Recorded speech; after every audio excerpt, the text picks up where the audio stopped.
अब यही है कि शंकराचार्य जी के लिए यही व्यवस्था है, समझ लो, क्योंकि शंकराचार्य ने सच बोल दिया था। नमस्कार दोस्तों, मेरा नाम है राजा। अब देखना चालू कर दिए हैं बिहारी की बात।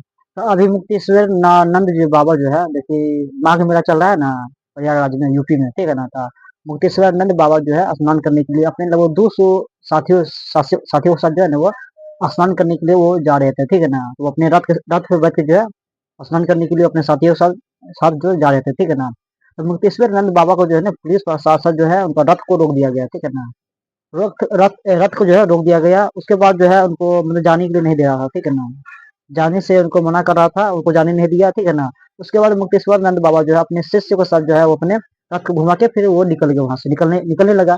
तो मुक्तेश्वर नंद बाबा जब घूम के देखा, उसने देखा कि उनके उनके जो जितने भी शिष्य था ना, शिष्य को जो है वो दौड़ा दौड़ा कर मार रहा था, ठीक है ना। देखिए जैसा कि आप सोशल मीडिया पे देखे होंगे कि मुक्तेश्वर नंद बाबा के शिष्य को जो है दौड़ा दौड़ा कर मार रहा था पुलिस प्रशासन, ठीक है ना। उसके बाद जो है सोशल मीडिया पर जो है इतना ना वीडियो वायरल होने लगा, रील्स वायरल होने लगा।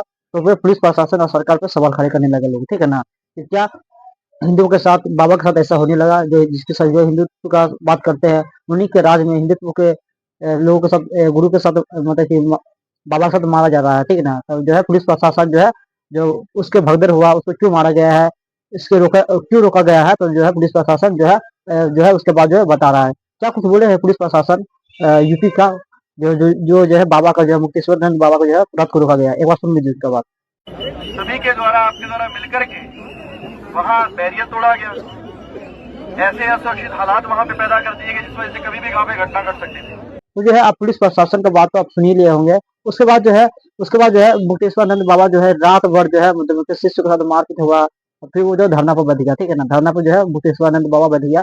जब उससे पुलिस प्रशासन मतलब कि मीडिया वाला जब उससे पूछा कि आपके गुरु को, आपको जो है स्नान करने से क्यों नहीं जाने दिया, आपके जो है शिष्य को क्यों मारा गया है, तो बोलता हमको नहीं पता, उनको खुद नहीं पता। एक बार जो है वो क्या कुछ बोले हैं मुक्तेश्वर नंद बाबा जो है क्या कुछ बोले, एक बार उनका सुन लीजिए, ठीक है ना।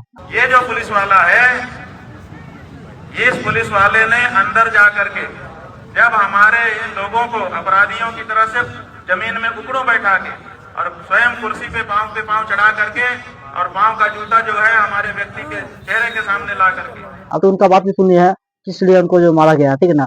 आप जो है इनके पीछे सच्चाई एक बार जो है मुकेश्वर नंद बाबा जो है मीडिया के सामने बताया कि भैया हमें जो स्नान करने से क्यों रोका गया है, क्यों रोका गया स्नान करने से, क्यों नहीं जाने दे रहा है, मेरे शिष्यों को क्यों मारा गया है। तो एक सच्चाई जो है वो बताया कि हम जो है सच बोल दिए, इसलिए हमको जो है स्नान करने नहीं दे रहा है, मारा गया है, पीटा गया है। तो कौन सच्चाई जो है, कौन सच्चाई सच बात बोला है मुकेश्वर नंद बाबा जो है उनको जो है यूपी का सरकार, पुलिस प्रशासन उनको आसान करने से या कोई भी चीज बोलता है उसको रोका जाता है। तो मुक्तेश्वर नंद बाबा जो बोला कि हम जो है हम उनको चुने थे 12 साल पहले, जैसे मोदी को ठीक ना चुना था, हम उनको चुने थे, उनके लिए हम प्रचार प्रसार किए थे, पूरे देश में उनके लिए वोट मांगे थे, ठीक है ना। उनके लिए हम वोट मांगे थे, ठीक है ना। जैसे मुक्तेश्वर नंद बाबा बोला कि हम चुने थे गो हत्या बंद करने के लिए, हिंदुओं का सुरक्षा के लिए, तमाम बातों को वो बोल रहा था, ठीक है ना। तो पहले बात जो है वो बात बोले कि यही बात बोले कि भैया जो है मोदी जो है हिंदू नहीं है, योगी जो है संत नहीं है, ठीक है ना।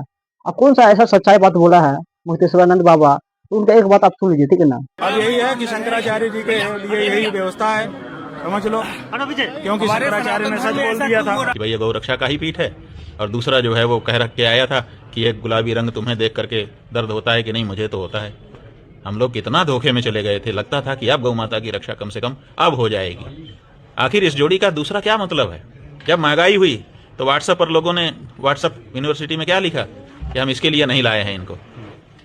जब दूसरी समस्याएं हुई, नोटबंदी हुई, ये हुआ वो हुआ, बहुत कुछ हुआ पिछले दिनों, हर समस्या के सामने लोगों ने क्या कहा कि हम इसके लिए थोड़े इनको लाए हैं, हम तो जिसके लिए लाए हैं। तो जिसके लिए लाए तो काहे के लिए? गौ माता की रक्षा के लिए लाए थे ना।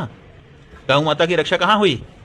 तो जब गौ माता की रक्षा नहीं हो पा रही है तो हमको विकल्प तो चुनना पड़ेगा ना। कोई ऐसा आज कह दें कि गौ हत्या बंद करता हूं, हम आज उनको हिंदू मान लेंगे, लेकिन अभी तक जो उनका चरित्र देख लिया 12 वर्षों में, उसे मैं स्पष्ट रूप से कहता हूं कि वो हिंदू नहीं है। अगर वो हिंदू होते तो ताकत मिलने के बाद गौ हत्या रोक देते, गौ हत्यारों को खत्म कर देते। यही अमित शाह है, सीतामढ़ी में आपके मिथिला में आया था, कहा कि आप तीसरी बार प्रधानमंत्री बना दीजिए नरेंद्र मोदी को, हम गौ हत्यारों को उल्टा लटका करके सीधा कर देंगे। कितनों को उल्टा लटकाया, और कितने आप मीडिया वालों ने उनसे पूछा हम आपको वोट दे दें, और वोट लेने के बाद हमारी मां को काटते हो। हमको काट देते चलता, हमको काट दो अभी भी चलेगा, मार डालो हमको, लेकिन हमारी मां को हम जब तक मारते रहोगे हम चैन से नहीं बैठेंगे। आप तो मुक्तेश्वरानंद बाबा की बात सुन ही लिए होंगे कि बोलते हैं कि भैया कॉरिडोर जो बनाया गया, सुने नाम सुने ना कॉरिडोर का, जो हम लोग बाबा जी बोले कि 150 मंदिर को तोड़ को जो है एक कॉरिडोर बना दिया गया है। मैंने मंदिरों को तोड़ के कॉरिडोर बनाया गया है। अब पूरा मीडिया में ये चलाया गया है कि कॉरिडोर बनाया सरकार, ठीक है ना। अरे भाई 150 मंदिर टूट गया, मंदिर बन गया, कॉरिडोर बन गया, कॉरिडोर बन गया, कॉरिडोर बन गया। ये 5 बार आप बोल चुके हैं हमसे, लेकिन 150 मंदिर, वो मंदिर जिनका पुराणों में वर्णन था, वो मंदिर जो 2000 साल पुराने थे, वो मंदिर जो 500 साल पुराने थे, वो मंदिर जो 800 साल पुराने थे, वो सारे के सारे तोड़ करके फेंक दिए गए। उसके बारे में कुमार अभिषेक के मुंह से एक शब्द नहीं निकलता है। वो कहता है कि कॉरिडोर बन गया, मंदिर टूट गए, उसको क्यों नहीं बोलते हो? कॉरिडोर बना रहा है, ठीक है ना। तो मुक्तेश्वरानंद बाबा इसको भी मतलब कि जितने भी सवाल हमेशा सरकार से सवाल करते रहते हैं, इसको मतलब हिंदुत्व विरोधी करते हैं, हिंदू है न गौहत्या कांड रोक नहीं रहा है। मतलब कि जो चीज के लिए सरकार उनको चुना है, योगी मोदी को, ठीक है ना, वो चीज के खिलाफ है, उसी को अत्याचार होता है, ठीक है ना। सच्चाई बात यही है, हम बोलते हैं अभी का राज में यही सच्चाई है कि अगर आप सच बोलिएगा, सरकार से सवाल कीजिएगा, आपको आप पर जो एफआईआर दर्ज होगा, पुलिस प्रशासन आपको जेल लेकर चल जाएगा, सरकार का पूरा काम होता है, ठीक है ना। जैसा कि यूपी में एक बच्चा था 14 साल का, वो भी सरकार से सवाल कर रहे थे, ठीक है ना, जो कि सरकार से सवाल कर रहे थे, जो कि वो 14 साल का वर्ष उम्र था, ठीक है ना। तो उनको भी जो है एफआईआर, उस पर भी जो है पुलिस प्रशासन ने, वहाँ का सरकार जो है एफआईआर दर्ज करवा दिया, ठीक है ना। तो एफआईआर दर्ज करवा दिया गया। कहने का मतलब यही है कि भैया फिर बाद में जो 14 साल का बच्चा था नीचे उनको छोड़ दिया गया, ठीक है ना। लेकिन उनके भाई को जो है पुलिस प्रशासन जो अभी तक 6 महीना साल भर तो जो है उसको मतलब कोर्ट कचहरी दौड़ते रहना पड़ेगा, ठीक है ना। और उसको पुलिस प्रशासन से बोला गया कि आप वीडियो को नहीं बनाना है, ठीक है ना। लेकिन उसके सपोर्ट में पूरा लोग रहा। कहने का मतलब यही कि भैया अगर आप सच्चाई बोलिएगा तो आपको जेल पुलिस प्रशासन आपको भेजेगा, चाहे जो भी रहे। अगर सच्चाई बात बोलिएगा तो आपको जेल ही जाना पड़ेगा। तो आप इस वीडियो को शेयर, लाइक, कमेंट जरूर कीजिए, ठीक है।